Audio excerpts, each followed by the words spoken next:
वो कहते हैं कि 6 बजे के बाद जब वोटिंग खत्म हो गई उसके बाद 5% और वोट पड़ गए। अब लोग देखना चाहते हैं कि कैसे पड़ गए 5% वोट 6 बजे के बाद कैसे पड़ गए, कौन लोग थे जो लाइन में लगे हुए थे वगैरह, उनका भी नहीं बताना चाहते। तो क्लियर है, देखिए ये तो अब सब पूरा देश समझ गया है कि इलेक्शन कमीशन जो है बिल्कुल बीजेपी के एजेंट की तरह काम कर रहा है।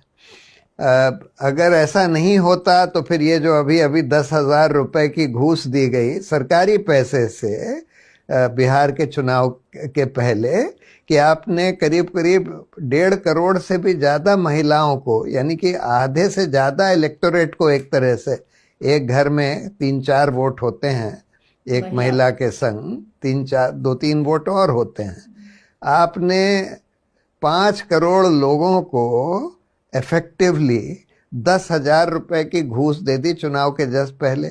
इलेक्शन कमीशन ने कुछ नहीं करा उसके बारे में, उसको रोकने के लिए, जबकि जब तमिलनाडु में ऐसा कुछ करने की कोशिश करी गई थी तो तुरंत इलेक्शन कमीशन ने ऑब्जेक्शन उठाया था।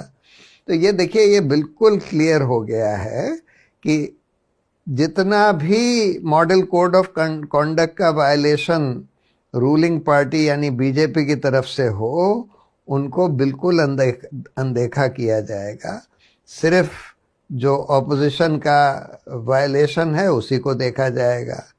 वोटर्स लिस्ट में हर तरह से घोटाले की संभावना बढ़ाई जाएगी और घोटाला किया जाएगा, और इस तरह से किया जाएगा, पारदर्शिता बिल्कुल नहीं रखी जाएगी जिससे कोई पता ना लगा सके, कोई ऑब्जेक्शन ना रेज कर सके, और बाद में भी उसको पता लगाने में बहुत मुश्किल हो। जैसे कांग्रेस वाले कह रहे हैं, राहुल गांधी कह रहे हैं कि उनको ये प्रेस कॉन्फ्रेंस का डेटा जुटाने में कई महीने लगे, क्योंकि इलेक्शन कमीशन जो है मशीन रीडेबल कुछ भी पारदर्शिता नहीं करता, वोटर्स लिस्ट भी मशीन रीडेबल फॉर्म में नहीं देता।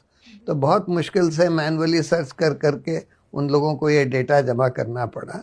बहुत ही दुर्भाग्य की बात है कि ऐसा इलेक्शन कमीशन आज हो गया है जो कि बिल्कुल सरकारी टट्टू बन गया है।